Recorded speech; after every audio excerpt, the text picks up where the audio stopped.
நெஞ்சத்தைக்கு இல்லாத சீரியல்ல இன்னைக்கு என்ன நடந்ததுன்னு பார்க்கலாம் வாங்க வீடியோக்குள்ள போலாம். மாயா பார்லர் போறேன்னு சொல்லிட்டு அபார்ஷனுக்கு வந்திருக்காங்க. இங்க டாக்டர் அம்மாவுக்கே தெரியல மாயா தான் வந்திருக்காங்கன்னு. ஆமா, பேஷண்ட்டோட பேர் என்னன்னு வந்து டாக்டர் அம்மா வந்து கேட்குறாங்க. வந்து கேட்கும்போது அந்த நர்ஸ் சொல்றாங்க மாயாங்கிறாங்க. மாயான்னு கேட்டதுமே உடனே டாக்டர் அம்மாவுக்கு அதிர்ச்சி.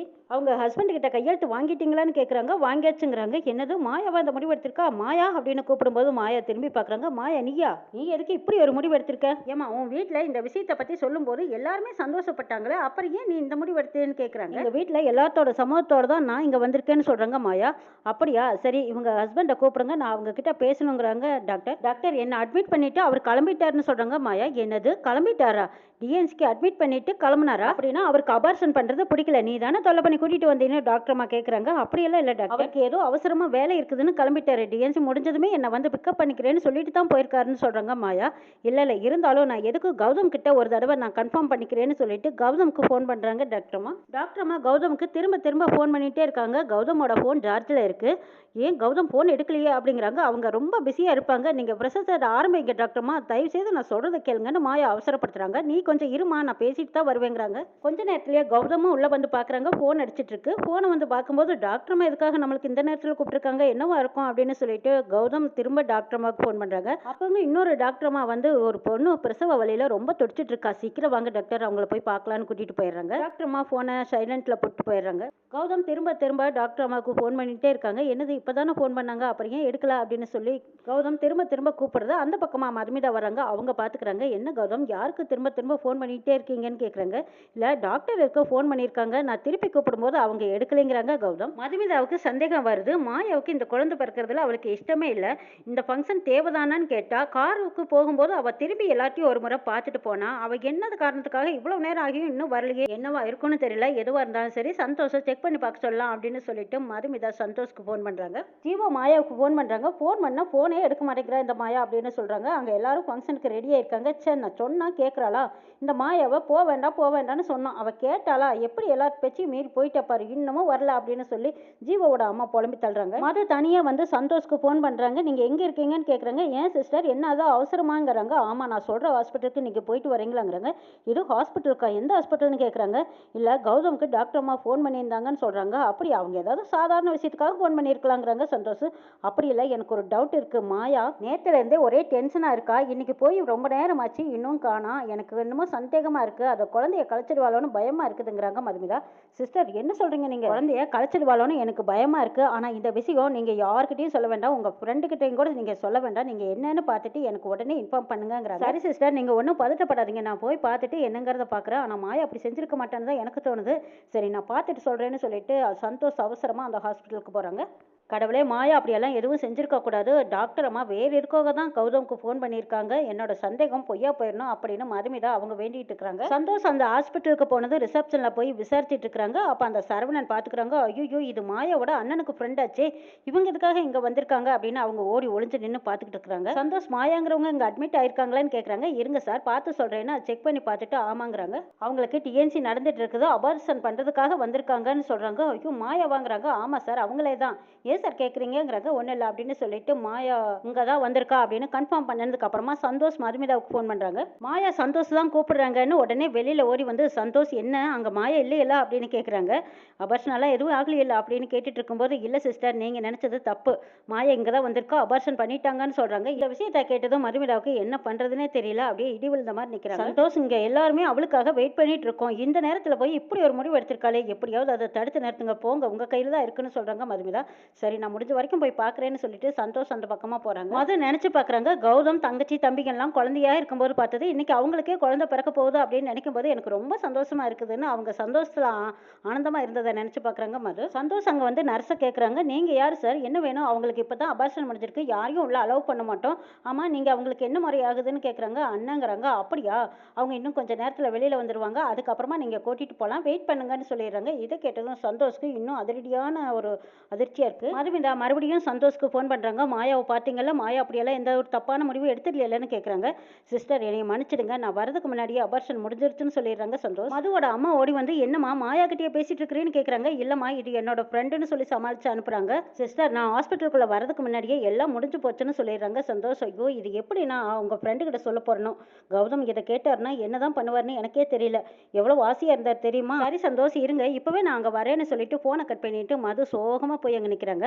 அங்க கௌதம் குழந்தைக்காக என்னெல்லாம் வேணும்னு அவ்வளவு ஆசாசியா சொல்லிட்டு இருக்காங்க. அந்த வரப்போற குழந்தைக்கு தங்க தொட்டில் ஆர்டர் பண்ணிருக்கேன். பேர் வைக்கிற ஃபங்க்ஷன்ல குழந்தைய அந்த தொட்டில தான் படுக்க வைக்க போறேன்னு கௌதம் சொல்லவும் அங்க இருந்த எல்லாருமே மகிழ்ச்சியா சந்தோஷமா ஆஹா எவ்வளவு கனவு கண்டுட்டு இருக்கிறோம் அப்படின்னு நினைச்சிட்டு இருக்காங்க.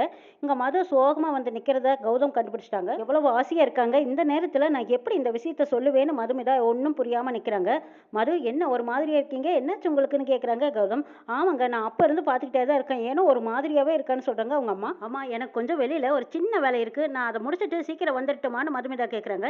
என்னம்மா ஃபங்க்ஷன் நடக்கிற நேரத்துல இப்படியோ ஒவ்வொருத்தரா வெளியில போவீங்க, மாயா போனா அவளையே இன்னும் காண, இப்ப நீயும் போறேன்னு சொல்றேன், நான் போனதும் சீக்கிரம் வந்துருவேங்கிறாங்க. அதுதான்மா இப்ப என்ன அவசரமா அவ்வளவு சீக்கிரம் போறேன் அப்படின்னு கேக்குறாங்க அவங்க அம்மா. மது இப்ப நீங்க எங்க தான் போறீங்க சொல்லுங்கன்னு கேக்குறாங்க கௌதம். இல்லங்க பார்லர்ல மாயாவுக்கு கொஞ்சம் ஹெல்ப் வேணுமா, அதுக்கு தான் அவளுக்காக ஹெல்ப் பண்றதுக்கு தான் நான் போறேங்கிறாங்க மது. ஓ அப்படியா அப்படின்னா போயிட்டு சீக்கிரம் கூட்டிட்டு வாக்கான்னு ஜீவா சொல்றாங்க. சரிடா அப்படின்னு சொல்லிட்டு மதுவும் அங்கிருந்து அவசரமா கிளம்பி போறாங்க. மது ஹாஸ்பிட்டலுக்குள்ள வரும்போது அந்த சரவணன் பாத்துக்கிறாங்க. ஐயோ என்னது அவங்க அண்ணியும் வந்துட்டாங்களே, சரி அவங்க நம்மளை பார்த்தாங்கன்னா பிரச்சனை ஆயிடும், எப்படியோ நம்ம நினைச்சது நடந்துருச்சல, இனிமே நம்ம இங்க இருக்க வேண்டாம் அப்படின்னு நினைச்சுக்கிட்டு சரவணன் அங்கிருந்து ஓடிடுறாங்க. மதுமிதா வந்ததும் சந்தோஷ் கிட்ட கேக்குறாங்க, என்ன சந்தோஷ் ஏன் இப்படி பண்ணான்னு கேக்குறாங்க. அதான் எனக்கு ஒன்றும் தெரியல சிஸ்டருங்கிறாங்க. அங்க என்னடானா கௌதம் ஸ்கூல்ல சேர்க்கிற வரைக்கும் சந்தோஷமா எல்லாம் கற்பனை பண்ணி வச்சிருக்கான், இவன் என்னடானா இப்படி பண்ணி வச்சிருக்கா, எனக்கு ஒண்ணுமே புரியல, நீங்களே வந்து பாருங்கன்னு கூட்டி போறாங்க சந்தோஷ். மதுமிதா வந்ததும் டாக்டர் அம்மாவை பாக்குறாங்க. டாக்டர் நீங்களும் இங்க தான் இருக்கீங்களா, எதுக்காக கௌதம்க்கு ஃபோன் பண்ணீங்கன்னு கேக்குறாங்க. இல்ல மாயா டிஎன்சி பண்ணிக்கிறதுக்காக இங்க வந்திருக்கா, இதை பத்தி உங்களுக்கு ஏதாவது தெரியுமான்னு டாக்டர் அம்மா கேட்கும்போது மதுமிதா எங்களுக்கு இதை பத்தி எதுவுமே தெரியாதுன்னு சொல்றாங்க. உங்களுக்கு எதுவும் தெரியாதா, சரி அவ ரூம்ல தான் இருக்கான். சிஸ்டர் அந்த பேஷண்ட் ரெடியா இருக்காங்களான்னு கேக்குறாங்க. அவங்களுக்கு இப்பதான் டிஎன்சி முடிஞ்சதுங்கிறாங்க. என்னது யார் கேட்டு இதை பண்ணனீங்கன்னு கேக்குறாங்க. இன்னொரு டாக்டர் வந்தாங்க, அவங்க பண்ணிட்டாங்க அப்படின்னு சொல்றாங்க. இதை கேட்டதும் டாக்டர் அம்மா டென்ஷன் ஆகுறாங்க. மதுமிதா எனக்கு ஒரு டவுட் இருந்ததா நான் கௌதம்க்கு ஃபோன் பண்ணினேன், சரி நான் உடனே போய் சீஃப் டாக்டரை பார்த்துட்டு வரேன், நீங்க போய் பேஷண்ட்டை பாருங்கன்னு சொல்லிட்டு டாக்டர் அம்மா அங்கிருந்து போயிடுறாங்க. மாயாவுக்கு அபார்ஷன் முடிஞ்சதும் வீல் சக்கரத்தில் உட்கார வச்சு சிஸ்டர் கூட்டிட்டு வராங்க. இந்த பக்கமா மதுமிதா பார்த்து போட்டு மாயா அப்படின்னு கூப்பிட்ட வேகத்துல ஓங்கி பலார்னு கணத்துல ஒரு அறை வைக்கிறாங்க. அண்ணி அப்படின்னு கூப்பிடுறாங்க. என்னடி அண்ணி, ஏண்டி உனக்காக அங்க எல்லாரும் ஃபங்க்ஷன் ஏற்பாடு பண்ணி வச்சுட்டு எல்லாரும் வெயிட் பண்ணிட்டு இருக்காங்க, நீ என்னடானா இங்க வந்து இப்படி பண்ணி வச்சு குழந்தைனா என்னன்னு தெரியுமா, எத்தனை பேர் குழந்தை இல்லாம அல்லாடிக்கிட்டு இருக்காங்கன்னு உனக்கு தெரியுமா, இப்படி ஒரு முடிவு எடுக்க போறேன்னு எங்ககிட்ட எல்லாம் டிஸ்கஸ் பண்ண மாட்டியா, ஆமா அவசரப்பட்டு எதுக்காக இப்படி ஒரு முடிவு எடுத்தேன்னு கேக்குறாங்க. மது ஏன் இப்படி பண்ணனேன்னு கேக்குறாங்க. மது அதட்டுறாங்க உருட்டுறாங்க. அப்ப மாயா திக்கி திணறி சொல்றாங்க, இல்ல இந்த குழந்தை இருந்தா எனக்கு கெரியரை பாதிக்கப்படுங்கிறாங்க. என்னடி கெரியர்ன்ட்டு, ஏண்டி இதெல்லாம் நீ கன்சீவ் ஆகிறதுக்கு முன்னாடியே இதை பத்தி யோசிச்சிருக்கணுங்கிறாங்க. என்ன நீ நான் சொல்ல வரதையே நீங்களும் புரிஞ்சுக்க மாட்டேங்கிறீங்க. இப்படிதான் நான் ஜீவா கிட்ட சொல்ல வரும்போதெல்லாம் அவனும் காது கொடுத்தே கேட்கல, யாருமே என்னோட பாயிண்டோ கனவோ எதுவுமே ஏத்துக்கலைன்னா நான் தான் என்ன செய்வேன். மாயா உன்னோட லட்சியம் எதுவானாலும் இருக்கட்டும், ஆனா வீட்டுல நீ சொல்லிருக்கணும்ல, சொல்லாம வந்து இப்படி பண்றது என்ன நியாயம்னு கேக்குறாங்க சந்தோஷ். எனக்கு இந்த குழந்தை மேல விருப்பமே இல்லைன்னு நான் எல்லாத்துக்கிட்டையுமே எவ்வளவோ தடவை சொல்லி பார்த்தேன், ஆனா இது யாருமே புரிஞ்சுக்கலைங்கிறாங்க மாயா. அதனாலதான் நானா ஒரு முடிவுக்கு வந்துட்டேன், முடிவு எடுத்துட்டேங்கிறாங்க மாயா. நீ பெரிய தப்பு பண்ணிட்ட மாயா, ஜீவாவுக்கு சரி உங்க அண்ணனுக்கு சரி இந்த விஷயம் வீட்டுல தெரிஞ்சா என்ன ஆகும்னு நீ யோசிச்சு பாத்தியாங்கிறாங்க. எல்லாமே நான் யோசிச்சு பார்த்துட்டு தான் முடிவெடுத்தேங்கிறாங்க மாயா. ஏய் புரியாம பேசாத, இப்ப நீ வீட்டுக்கு போய் எல்லாத்துக்கிட்டையும் என்ன பதில் சொல்ல போற, எல்லாரும் உனக்காக காத்திருக்காங்கன்னு கேக்குறாங்க மது. இங்க இவ்வளவு பேசுறீல்ல, உங்க அண்ணன் முன்னாடி போய் நான் அபார்ஷன் பண்ணிட்டேன்னு உன்னால தைரியமா சொல்ல முடியுமான்னு கேக்குறாங்க மது. சிஸ்டர் அங்க எல்லாரும் வெயிட் பண்றாங்களே, என்ன பதில் சொல்றதுன்னு சந்தோஷ் கேக்குறாங்க. இதோ இவர் கூட கேக்குறாருல, இப்ப நீ என்ன பதில் சொல்ல போற சொல்லுன்னு கேக்குறாங்க மது. அண்ணி நான் உண்மையை சொல்லிடலான்னு இருக்கிறேங்கிறாங்க மாயா. நீ எதுவும் சொல்ல வேண்டாம், நான் சொல்றது மட்டும் நீ சொல்லு அப்படிங்கிறாங்க மது. சரி என்னன்னு சொல்லுங்கன்னு கேக்குறாங்க மாயா. அபார்ஷன் பண்ணத வீட்டுல யார்கிட்டயும் சொல்ல வேண்டாங்கிறாங்க. சிஸ்டர் இது எப்படி மறைக்க முடியும்னு சந்தோஷ் கேக்குறாங்க. ஆமா இந்த விஷயத்த வீட்டுல கேள்விப்பட்டாங்கன்னா கௌதம் ரொம்ப ரியாக்ட் பண்ணுவாங்க, அது மட்டும் இல்ல அப்பா அம்மா எல்லாருமே ரொம்ப கவலைப்படுவாங்க, பாட்டிக்கெல்லாம் தெரிஞ்சா அவங்க எல்லாம் எந்த மாதிரி எடுத்துக்குவாங்கன்னு தெரியல, ஆனா மாயாவுக்கு தான் பிரச்சனை வருங்கிறாங்க மது. மாயா நீ போய் ரெடி ஆயிட்டு வா, வீட்டுல ஃபங்க்ஷன் நினைச்சபடியே நடக்கட்டுங்கிறாங்க.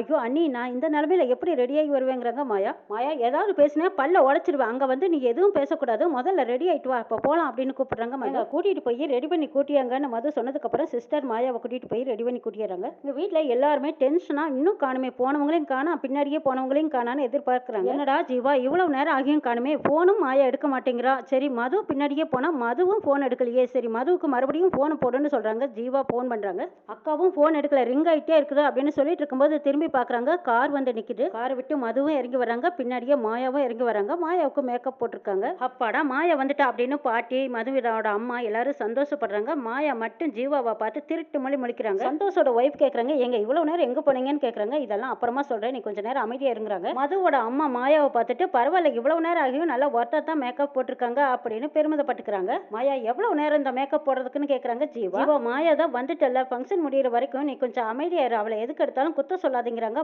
சரி சரி, அவளை உள்ள கூட்டிட்டு போய் நலங்கு வைங்க, வந்தவங்க எல்லாம் எவ்வளவு நேரமா காத்துட்டு இருக்காங்க பாருங்க, உள்ள கூட்டிட்டு போங்கன்னு பாட்டி சொல்றாங்க.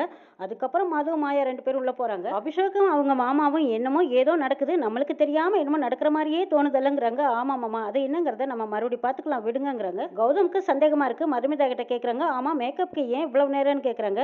எங்க மேக்கப்னா சும்மாவா, இதுல வேற கொஞ்ச நேரம் கரண்ட் கட் ஆயிடுச்சுன்னு மது சொல்றாங்க. ஏதோ 5 ஸ்டார் ஃபேஷன் ஆச்சு, அப்படியெல்லாம் கரண்ட் போக வாய்ப்பே இல்லையே, ஜெனரேட்டர் இருக்குங்கிறாங்க. ஜெனரேட்டர் ஏதோ ஃபெயிலர்னு சொன்னாங்க. சரி வாங்க போய் மாயாவை பார்க்கலாம் அப்படின்னு சொல்லிட்டு எல்லாரும் நலங்கு வைக்க உள்ள போறாங்க. ஜீவாவையும் மாயாவையும் உட்கார வச்சு நலங்கு வச்சிட்டு இருக்காங்க. ஒருத்தருக்கு மாத்தி ஒருத்தர் மாலையை போட்டுக்கிறாங்க. சந்தனமெல்லாம் பூசி நலங்க ஆரம்பிச்சிட்டாங்க. எல்லாருமே சந்தோஷமா வாழ்த்திட்டு இருக்கும்போது மாயா திடீர்னு எழுந்திரிச்சதும், நீங்க எல்லாம் நினைக்கிற மாதிரி நான் இல்ல, நான் இப்போ குழந்தைய கழிச்சிட்டேங்கிறாங்க. இதை கேட்டதும் ஜீவா பலார்னு அறையிறாங்க. அதோட மட்டும் இல்லாம மாயாவோட அம்மாவும் ஐயோ இந்த விஷயம் பாட்டிக்கு மிந்திருக்கு முன்னாடி நம்ம மிதிக்கணும்னு நினச்சிக்கிட்டு அவங்களும் போய் அடிக்கிற மாதிரி அடிச்சு, ஏன் இப்படி எல்லாம் பண்ணினேன், ஒரு அம்மாவா இருந்துக்கிட்டு நல்லது கெட்டதை சொல்லி கொடுக்கலன்னு என்ன தாண்டி அவமானமா கேவலமா பேசுவாங்கன்னு சொல்லிட்டு அவங்க நல்ல பிள்ளையாக பாக்குறாங்க. மாயா செஞ்ச தப்ப யாருனாலையும் அதை ஜீர்ணிச்சுக்க முடியல. எல்லாரும் அப்படியே மௌனமாவே மனசுக்குள்ள கலவரத்தோட இருக்காங்க. மாயா இப்படி ஒரு ஆசை கனவை கழிச்சிட்டாலே, இவெல்லாம் ஒரு பொண்ணா அப்படின்னு வெறுத்து ஒதுக்குற அளவுக்கு எல்லாரும் அவளை பாக்குறாங்க. என்ன நடக்க போகுதுங்கிறது நாளைக்கு சொல்ல பார்க்கலாம்.